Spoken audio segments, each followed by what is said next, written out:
Hi, thank you for hanging out with us today. We appreciate it. Everybody streaming, everybody listening, everybody in the chat. You guys are much appreciated. All right, so Tone, let's look at the birds here and the potential turnover. Let me throw just positions at you, and then tell me if I missed anything, and then we'll go through the player that was there and who could be there next year. Okay, makes sense. Okay. Center, like we talked about with Kelsey, that's a possibility. We know that. I'll get to Cam Jurgens in a second. Right guard would change if Kelsey leaves. Jurgens would be out as right guard. Running back, I think we're kind of both of the belief we'd like Swift back, but it kind of feels like it's not happening. Would you agree with that? I don't think it's happening. And plus, also him coming back, he can't be my only option at the position. I need to have a combination of his ability and someone with power. Yeah, that's upgrade that. That's my perspective, though. Yeah, and Kellen Moore likes a bigger back too with the smaller. Not that DeAndre's so small, but you know what I mean. All right, that's all I have on offense. I don't really see any other changes, at least for the starters on the offensive side of the ball. Maybe that number three receiver position. We have no idea what that's going to look like. Yeah, as well. That will be different. Yeah, if you consider that a starter, I think that there's no chance that it's going to be Quez Watkins or Olamide Zaccheaus. I don't think there's any shot that that's the way that plays out. I agree with that. All right, defense. If you considered Brandon Graham a starter at left defensive end, then yes, Brandon Graham won't be starting if he's here. Right defensive tackle Fletcher Cox, potentially coming back, but potentially gone. Hassan Reddick, edge / linebacker. Weak side linebacker, Zach Cunningham. Middle linebacker, Shaq Leonard. Left corner, James Bradbury. Strong safety, Kevin Byard. You could, if you wanted to, I think Blankenship returns as the free safety. The only other one I could maybe throw in there is nickel corner with Avonte Maddox. I don't know that he's 100% to come back. I was talking to John McMullen about this last night on Football 24/7. We try to do that show at least 2 to 3 times a week. In the off season, we kind of transition to a breaking news perspective. Nonetheless, we talked about Avonte last night briefly. And to paraphrase, he doesn't think he's coming. He thinks he's a potential cut candidate. I do too, actually. I agree with that. Yeah. Kevin Byard is definitely a cut candidate. He thinks Avonte Maddox is a potential cut candidate. When it comes to Hassan Reddick, him and I both agree that the likely scenario will be Hassan Reddick going out there, testing the market, not necessarily hearing or seeing what he would like, and then he comes back to the table with the Eagles. They renegotiate, they extend him, maybe bump up his salary a couple million, a few million, and drop a bag of money at his feet, and all is forgiven. So, and then beyond that, I mean, again, most of the changes are going to happen on the defensive side. That linebacker position, I do think they're likely to bring back Zach Cunningham. The way Howie Roseman spoke about him in that press conference, I agree, makes me believe they're going to try to bring him back in some shape, way, or form. And I wonder if he's penciled in as a starter. I think it's a really good question. They're going to go with Nakobe Dean, whether we all like it or not, as a starter. But now here's the thing. Let me ask you this, though. Because Vic Fangio was in the building, he's a guy that has pedigree, demands respect. And he's a guy that I feel like wouldn't come into a situation like this unless he has some kind of say-so about what's going to happen. I agree. I would like to think, because of how he approaches things, he's going to force Nakobe Dean to perform. And if he can't do the job, he's not going to be on the field. Keep in mind, he inherited Nakobe Dean. He wasn't on board when they drafted him. So I don't know that he has the same ties. He might be more apt to push back if he's not seeing what he wants. I actually like that fact. The fact that he comes in, he didn't draft none of these guys. He inherited them. So therefore, he's going to look at these guys with a completely unbiased lens. No bias. Exactly. No favoritism, no prior relationships that I know of. Yep. He's going to come in and it's going to be very simple. Can you do the job or can't you? If you can't, all right, we're going to find someone who will. Yeah. But all right. So again, we know Kelsey. We don't know. It's contingent. We'll know in a couple of weeks. But if he does move on, Jurgens will go there. And then I'm guessing it's Tyler Steen. But that's not 100%. Opeta's a free agent. Yeah. Driscoll's a free agent. Not saying he would get that gig, but I'm just saying those guys are free agents. So they may move on. So it may end up being Tyler Steen, whether they are 100% convinced he's ready to go or not. I mean, they did spend a second-round pick on the guy. Yeah, that's true. And you're right. We have to consider the fact that Suopeta and Driscoll may not come back. It may be teams are desperate for offensive line play, Yep. quality offensive line play, and the Philadelphia Eagles are known around the NFL for developing offensive linemen. And Jack Driscoll has put up a lot of tape. He's put up a lot of tape for people to look at, and he's only 26 years old. Suopeta is 27 years old. Those guys are barely scratching their primes yet. The Philadelphia Eagles have to be careful if those guys if those guys really hit the open market, because another team may throw them a bag of money, and you may not be able to bring either of those guys back. It's an entirely it's a possibility. I mean, I think Isaac Samalo, he went to Pittsburgh, but he was a starter. And then I think Nate Herbig, I think he went to Pittsburgh as well, right? Yeah. I mean, those guys got nice money. A guy like Suopeta could get a chance somewhere. I mean, it's not out of the question. I feel like Driscoll makes sense to be back because he won't, I don't think, command a ton, and he does have decent versatility. I'd like to see him be back just as an insurance policy here. But hey, man, somebody might like him more than the Eagles do, and if that's the case, he probably would be gone too. So that could go a lot. And they drafted Steen. They definitely drafted Steen to to be potentially a starter at some point. Yeah. But here's the thing. Here's one thing that we're not really talking about that much. We talk about the Philadelphia Eagles potentially going best available on draft night, potentially going corner or linebacker or even edge, right? In their history, we've definitely seen them go O-line in the first round, and they prioritize the trenches more than anything else. Lane's not getting any younger also, so it's definitely not out of the question. And Lane's not getting any younger. He's battled injury throughout the years, little tweaks here and there, nothing major. But remember, I think it was the Super Bowl season. He missed those final few games, came back in the playoffs.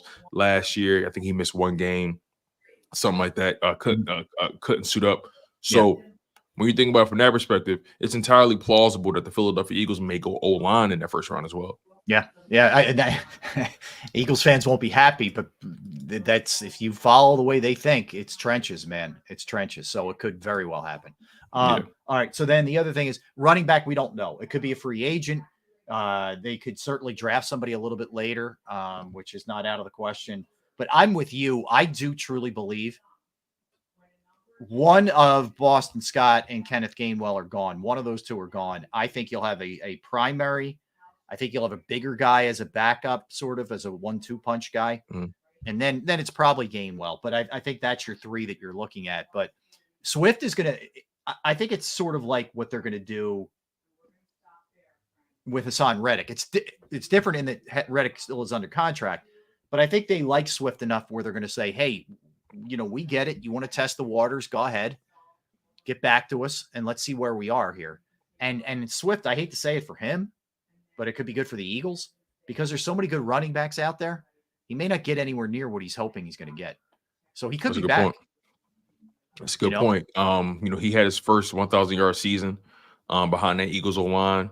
Pro Bowl. He made the Pro Bowl. He made the Pro Bowl. He had his first season where he was fully healthy. Didn't miss any games. So in his eyes, he's trending in the right direction. He's trending in the right direction physically. And he's pretty confident in his abilities. Again, made the Pro Bowl, so that automatically spiked the number right there, spiked the price.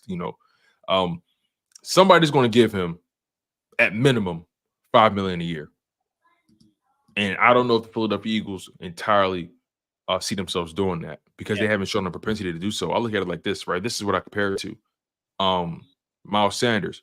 We know how much the Philadelphia Eagles value players they draft. They let Miles Sanders walk at their career year. And obviously he went to Carolina and did what he did. Didn't do much, but the point is they let him walk and they drafted him. So how do you think they feel about a guy they didn't draft? I know. Like let me put it this way. If he gets $5 million, like you just said, there's no prayer he's back here. Like there's no shot. He's back. If he tests the market, doesn't get what he likes, that's the path to him coming back. It's the only path to him coming back. So that's it. All right, now there's a lot of potential turnover here on the defensive side. Brandon Graham may be an Eagle next year. He may not, but if he is, it's going to be an incredibly limited capacity. He's definitely not a starter in any way, shape, or form. If you had to roll the dice, do you think he'll be back here next year? If you had to bet on it. You know what I think they may do? I'm not ducking the question because I'm going to answer, but I think they may try to offer him a Connor Barwin kind of situation where he's a part of this thing. He's in the coaching room and he's still an Eagle, like to that degree. But I don't know how hell bent BG is on playing that 15th year because he brings it up all the time. So I'd say he's back. It's tough Back. to use a roster spot, but I think he's going to be back. I think he's so different sentimentally for them. So yeah, okay. So that's what I was going to ask you. Do you think they bring him back simply because their emotions are too tied up into him? Yes, and that's not the way you should do business. But yes. Agreed. Yep. Agreed. And I love because they need as many bodies as they can get on defense. Yeah, I hate saying it, but all right. I want Fletcher back, but I don't know, man. The vibe I get is he's gone. But a lot of this is going to be money. I can't see him walking away because he played so well last year. I just don't see it. I know there's some people think he's going to retire. I don't think that. I think he plays. He's either here or somewhere else. I don't think he walks. Yeah. I mean, walks away and retires. Right. And, remember, we thought he was going to walk last year. And then even the year before that, because they kind of cut him and then re-signed him, right? It was a weird situation over the past couple of years. There were a lot of weird stuff last year. Slay was weird. Bradbury was weird. Fletcher Cox was weird. It was all weird. Yeah, Fletcher Cox is such an interesting case study because he's still playing at a high level relatively. You don't want him, in my opinion, you don't want him playing 80% of the snaps. It was way too much last year. Yeah, I personally think he played too much last year. So there's going to be a team that's willing to pay him. But at his age, will he command north of $10 million from somewhere? That's probably plausible. Where your cutoff is. It's probable, but I would love to have Fletcher come back for one, but I think it has to be at a number that makes sense for both parties. If they can't agree to a number, then it's curtains. Yeah, it is. All right. So again, that's another position that could be a turnover. Hassan Reddick on the edge could be another guy who is not back. We talked about Cunningham and we talked about Leonard. Leonard's gone, but Cunningham very well could be back. Howie singled him out in the press conference, as you said. On top of that, Nakobe Dean's probably going to be plugged in there. All right, so that's what that looks like. But it's sort of going to be at least one new starter, because Nakobe Dean only played 5 games, whatever it was, last year. Now some big questions here. I think Byard's pretty easy. That's a no-brainer. But are they willing to take the hit for Bradbury? That is a big, big, big question here. I think they would be. Here's the thing. The Darius Slay's contract is quite literally immovable. Darius Slay is going to be here. He's here to stay. But when you look at James Bradbury's situation, let me make sure I got this number right. 16, James Brad. Yeah, let me look at his cap hit, his dead cap. Here it is. All right. So he has a $4.8 million cap hit and has a $17.2 million dead cap hit. Are they willing to take that hit? I think they're going to talk to him. Yeah. Say, listen. Obviously, things didn't happen the way that we wanted it to. We like you. We're willing to. We need to restructure this thing. But I think if the conversation goes Ari, then that's going to leave another body they got to replace in the cornerback room. I think they're pretty high on Isaiah Rodgers. That they had pretty much sitting on ice. Remember, he got caught up with the gambling stuff. Right. Oh, so you always have to take that into account. Yep. Right. So I think Isaiah Rodgers is likely to replace Avonte Maddox, and then I'll put you this way: if they cut Bradbury, I think we know what they're going to do in the first round. That's how I think it's corner. Even if they trade Hassan.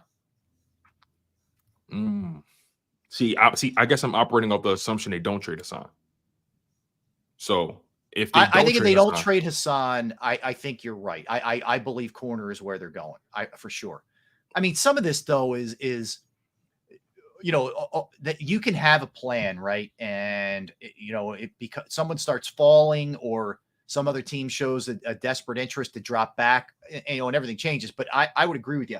I think this is very much a draft that you go in pretty open-minded. Like you could justify corner, you could justify edge, you could justify offensive lineman, potentially. There's a lot of positions you could justify. If they were anybody but the Eagles, you could justify linebacker. You know, so yeah, there's a lot of different ways that they could go. But if you look at it, 1, 2, 3, 4, 5, 6, 7 on defense, 8, 9, 10 if you add up the offense.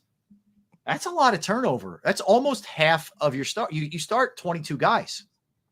It makes you question how soon they can get back to relevancy with so much coaching turnover, so much roster turnover, especially on defense. You have to take it has to be considered that this team is going to struggle coming out the gate. So what? All right, so that has to be considered. I think this is an interesting question then. Off of that, just sitting here right now, and I understand we don't know. There's so much we don't know about where they're going to go here. Mm-hmm. You think they're a playoff team next year? Okay. The only way I can make sense of this is if we look at every team in the conference and try to see, okay, who are they better than, basically. Okay, let's do it. All right. Okay, let's start from the bottom. The Panthers, they're better than them. Obviously they lost to the Cardinals, but I think overall they're a better team than the Cardinals. They're better than the Commanders, better than the Giants, better than the Falcons, better than the Bears, better than the Vikings, better than the Saints. They lost to the Seahawks, but I still believe they're ultimately better than them. I do too. So that puts them at the 8th spot, right? Yep. Now this is where things get interesting. You got to get up. Packers, Buccaneers, Rams. Do we think they're better than the Packers right now? No. I can't say that definitively. Do I think they're better than the Buccaneers right now? I know the Bucs beat them. I know they beat them, but I'm not buying into the Bucs. I don't buy them as a legitimate issue. Yeah. So just staying there, I mean, that puts them in the playoff hunt or a wild card team. Yeah, right. I think and you could go the other way with it, right? So, okay, who's ahead of them? Niners, Cowboys, Lions. Cowboys, Lions. Okay, those three. But and Dallas, then you ask, Packers are ahead of them. We said so there's 4 teams ahead. So there's 4 teams ahead of them. That puts them in the 5 spot. Someone has to win the South. So that begs the question. Do we believe they're better than the Rams? Rams are an interesting one, and Seahawks. Mm-hmm. Listen, I think the Rams, it's a toss-up. I'm going to give a slight lean to the Eagles over the Seahawks, even though the Seahawks beat them. Yeah, and look, the Eagles only won one more game than the Rams last year. Yeah, I know. I think they're actually. I think they're right. It's right on the borderline. I think they're right on the borderline. You know, a lot can change. I think they're flirting. I think they're flirting between. I think they're a wild card team. And this Let's is a put it question. that way. That's basically what we're saying. We think that we think they're a wild card team. Yeah, and Coach Marcus, how many of those teams that are quote unquote better than the Eagles have had coaching turnover as well? All right, so the Rams are pretty much intact. Rams, I know they lost Raheem Morris, but they're still pretty much intact. Seattle had a coaching change. Right. Seattle had a major coaching turnover. Pete Carroll's gone. The Packers still have LaFleur. They have a new DC, but they still have DC. That's about it. But bringing in the new DC may change some other positions on that staff as well on defense. Yep. But they still got Matt LaFleur and Jordan Love, who's rising fast. Yep. Not really. The other teams that they're sort of dancing around with have there's not a ton of coaching change. Like the Cowboys are still with McCarthy, but they lost Dan Quinn. Yeah, they lost Dan Quinn. That's a big deal. That is a big deal. Defensive coordinator. Mm-hmm. Mike the Lions, they're intact. Yep. Yeah, Lions. It's crazy. Lions didn't lose their OC. Yeah. Yeah. Anyway, but that's it. There's the Eagles. That's the other part. And I think at best right now, at best, they're a wild card team at best. So you mentioned this in our show meeting, and I think it's interesting to explore how important and this is, your thought was, and tell me if I'm expressing this right. How important is it if Kelsey comes back, because you have these new coordinators, to keep some kind of cohesion and that kind of stuff? But expand on that a little bit. Yeah. That's exactly what I'm what I was saying. I think it's so important for Kelsey to come back for many reasons. But one of the reasons that we're talking about now is the fact that you have so much coaching turnover, especially with Kellen Moore coming in. You got a new quarterback coach. Obviously, Jeff Stoutland is still in the building, so you're not going to have too many changes there. But again, Kellen Moore is bringing his offense, his style. The Eagles, as a team, struggled against the blitz last year, most notably the quarterback. I think it's going to be so integral to Jalen Hurts' continued development to have a guy like Jason Kelsey in the building, at least for one more season, while he goes through this transition period with Kellen Moore. At the end of the day, you want your quarterback to be as comfortable as possible in the current situation. The head coach is looking like a lame duck coach right now with no power. You have a new OC in the building. He lost Brian Johnson, and if Jason Kelsey leaves, that'd be a new center for Cam Jurgens. Or do you guys really feel completely comfortable with Cam Jurgens taking over in this sort of environment with the head coaching with the head coach situation, with the OC turnover and all that kind of stuff? Are you guys that confident in Cam Jurgens really being able to stabilize that line right now? Because in my opinion, outside of the quarterback, the center is the second most important position on the offense. I think Jason Kelsey's expertise can really soften the landing for all this coaching turnover that Jalen Hurts is going to experience. Yeah, it's a good question. I feel a little bit better in that Jason Kelsey was the one who really went to bat for him and said, this guy reminds me of me. I love that. So that's important. You still have Stoutland there. That's important as far as continuity goes. And if you could protect Jalen, and let's face it, we haven't even talked about Jalen Hurts yet. And we're going to get into this, easy fix versus challenging fix in a minute here. And we'll do Jalen a little bit more. But yeah, I mean, look, if Jalen and Cam are going to have to get accustomed to one another too, like he was with Kelsey. I mean, I know Jalen is not a guy who throws praise around a ton, but Kelsey's one he will talk about openly without hesitation. That's a big one. How quickly can those two get that chemistry together? It's a big piece of this. Yeah, Cam, he's going to be the starting center at some point. That's a guarantee. Yep. But again, I just think Kelsey right now, because he's playing at such a high level, first team All Pro still, no major health issues that we know of. With this coaching turnover, you need that experience in the building. You're going to need it. Again, to stabilize everything. It'll make Kellen Moore's job easier. You have a center who's seen everything. Kellen Moore. I look at it as one less guy Kellen Moore has to teach. That's how I look at it. Yeah, it's a good point. But no, I think that's going to be a piece of this thing. And I'm just trying to think of if there's any other starting potential moves made. I agree with you. Slay's contract is so prohibitive, and he was okay last year. So he's going to be back. I think Blankenship will be a starter. I don't think they want to clean out both guys there. Yeah, because that's a good point, right? Because here's the thing. As much as we know that the Philadelphia Eagles need to make a lot of changes, when you're going into an off season like this, you're trying to limit the damage and also make repairs as well. Yeah. You don't want to start cleaning house to the point where it's like, okay, now we have no furniture.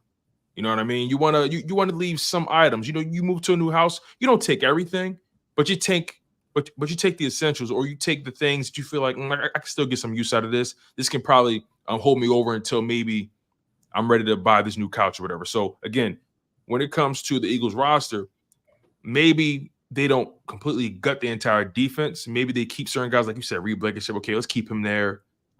Keep Slay, obviously. We want to obviously keep Hassan Reddick. Okay, maybe Zach Cunningham isn't the prime guy we want there, but having a guy who's played the position, who's been with the defense for a full year, maybe we bring in another body to help compete. You want to just try to limit the damage and still try to improve the roster at the same time. You don't want to create more work for yourself than necessary, is what I'm trying to say. I'll tell you a good example of this, and you can apply this to almost anything, but the way the Chiefs remade their defense on the fly. Yeah. It helps because you have Mahomes who can prop you up offensively, right? No doubt. But man, they did a really good job drafting the McDuffies of the world, the Karloftises of the world, the Sneeds, all of these guys that they just sort of remade everything that they were doing. along with a couple veterans who are studs like Chris Jones. But that's a blueprint of how you can do this. But you got to get really good offensive play to keep you in, even when, you're like this year, you're set up pretty decently. You have a good amount of picks. That's the thing, Tone. They can use some of those later picks to get up a little bit higher, either in the first round or, into the second round with guys. Like, you got to hit these, but it can't look like Jalen Carter, yes, but a bunch of guys you don't know about. We don't know about Nakobe Dean and Nolan Smith and Jordan Davis and whatever. Like, they have to come in right away and play. You're going to be a lot younger on that side of the ball. You just are. Yeah. I think at least, because I think they have 9 draft picks. Yeah. There's going to be at least 2 of those guys, 2 or 3 of those guys that they're expecting to play right away. Yeah. And that's why that's why nailing this draft is going to be crucial. And again, we have no idea what the moves they're going to make in free agency. Maybe they make something to supplement the roster, but overall, I think you're expecting at minimum 2 to 3 of those rookies to come in and make an immediate impact. Especially if you move on from Bradbury and draft the corner, you're asking him to come in and be a starter right away. Well, that's why also, like, you're right. You can never discount them taking an offensive lineman, but man, especially if Kelsey comes back, you're not in a position to really start doing the depth thing. Like, you have to draft for people who can step in there right now. Because what it goes back to, right? It always goes back to that Jalen Hurts window and that contract. Yep. You want to maximize while these cap hits are what they are. Yeah, for sure. All right, let's come back and let's go through. And the Eagles hold the 22nd overall pick right now, by the way. Easy fixes versus challenging fixes for this team, and what exactly we're looking at as we go into all of these periods. And during the NFL segment, we'll go through all the important dates that you're going to want to know about. So we'll get into all those kind of things when we come back. That is Tone. I am Rob. We're Sports Take. Let's talk about Jim Murray and Principal Financial Group, because knowing who to trust with your finances is so critical, right? And you don't want to waste any more time if you are not getting the proper kind of assistance, the proper kind of guidance that you need. I can tell you from personal experience that somebody that I trust is Jim Murray and Principal Financial Group, whether it's retirement planning, 401k review, insurance review. You might have a small business and you're trying to get your employee benefits off the ground. That's another resource that Jim can help you with. I know I've entrusted my IRA, my 401k rollovers with Jim, and I couldn't be any happier. You will be as well. Give him a call, 610-996-4751, 610-996-4751. You can email him as well, Murray, Murray.Jim@principal.com. That's Murray.Jim